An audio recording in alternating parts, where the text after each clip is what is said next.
Hi friends, so I wanted to share a story with you that only about 5 or so people in my life know about, and they all just know bits and pieces. I was finally able to write it out on my iPad, and I wanted to just read it. I don't tend to be the best storyteller of my own stories, if it's anything emotional or traumatizing, so I need to get this out. I just want to thank you for listening if you're listening. I was 13 years old when I started what became an abusive relationship with food. I was chubby, and a new diagnosis of asthma made me the chubby, wheezy preteen who looked like she needed to be on a diet. So I went on a diet, the Atkins diet. I lost weight, and that alone seemed to fix the majority of what I and other people found wrong with me at the time. I taught my brain quickly to recognize good and bad foods. I stuck with the Atkins diet and stayed in the most restrictive phase for 2 years. At the age of 15, I remember checking out an armload of diet books from the public library. Over the years, I would try 47 ways of eating and/or diet plans. All of them had their pros and cons, some of them more comfortable in my body than others, but I never focused on anything but how much I lost. When I was 20 years old, I let a monster into my life. I began to research ways to force my body to drop weight. I started relatively slowly with a meal or a snack that I had to have, but knew I shouldn't dare. At the height of my disorder, I was vomiting every piece of food I ate, making sure to sip Diet Coke between each bite so that it would make the purging easier. It became my best friend. The only thing that could make me feel in control was to control my digestive system violently. In 2005, a few life-changing conversations with a beautiful new friend, I endeavored to finally approach health with moderation, and I had great success. Success still in the only way I had ever measured it, weight loss. Then the weight stopped coming off. I once again turned to my secret and began tracking every piece of food that went in my mouth and attempting to clear my stomach after each meal. I remember I would tell myself that my body has about 15 minutes to digest what it needs, and then I'm going to go throw up. I'd rationalized that I was taking care of my body. The purging eventually calmed to just a few meals a week. In the summer of 2012, I met a man who is now my husband. I remember the brain connection I felt with him immediately. He liked my brain, and this was new.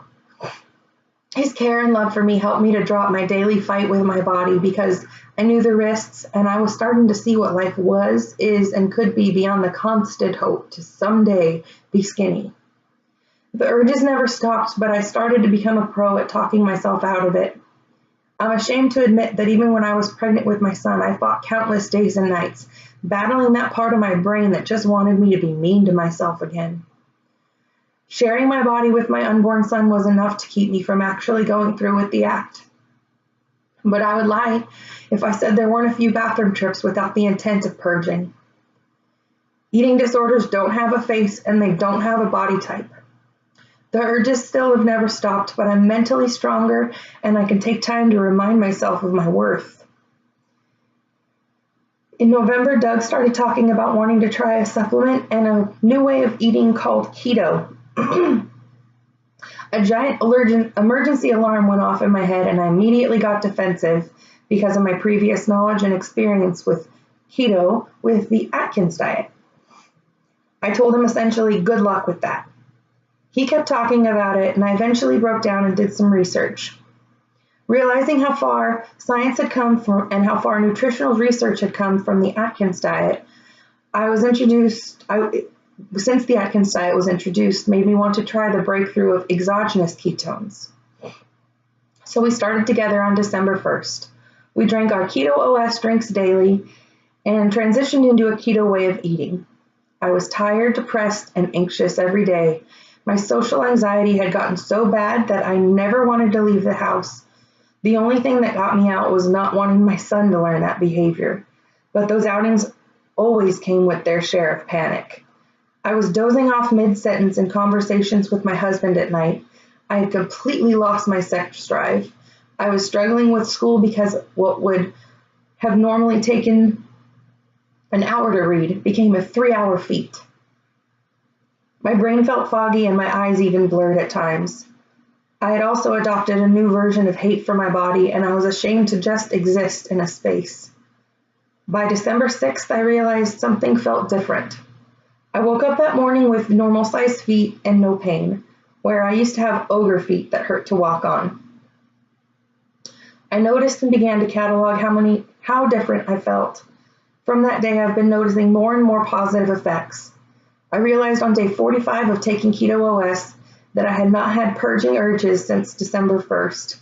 My mental alertness feels like it just got done with a beautiful home renovation. I remember things, beautiful things in my past that were just missing pieces before. I can remember specific conversations with my grandmother where I used to have a hard time remembering what she even looked like. My hands shake as I write this because it hurts to admit you've been hurting and hiding it. In June of last year, I walked away from my career of 10 years as a respiratory therapist working in critical care. Nightmares, night terrors, panic attacks, overwhelming stress, and crying had become a daily norm. If you know me, you know historically I'm not a crier. My heart decided to make a cry for help too.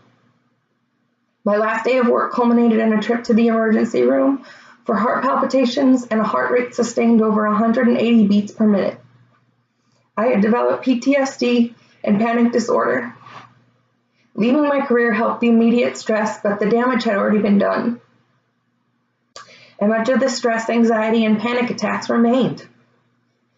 I thought I'd just done too much to my brain and to my body, and I just had to live with it. I was wrong. I found my better. I do not know how ketones got to all those darkened parts of my brain and lit candles, but I feel like I'm functioning on a level that I haven't been to before. My days now start for some time early with my husband before he leaves for work, then a full day of playing and learning with my toddler, even getting in schoolwork daily, and family time all together when Doug gets home at night. The nights that used to be filled with taking turns napping while Braxton wore out the other parent are now filled with laughs and silly family time. The only time our toddler can stay awake longer than us now is if he's up till 5 a.m. Most days, Doug and I have energy and more time and to have more conversations together and enjoy the daily show even before we go to sleep ourselves. I've been given back something I didn't know I didn't have. Ketones have changed the way I function, think, and feel. Keto OS is the best thing I've ever let my body have. And I now know that my body deserves good things.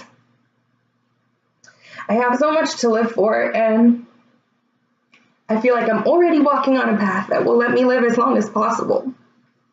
And I'm no longer sad of the space that my body occupies. Thanks for listening.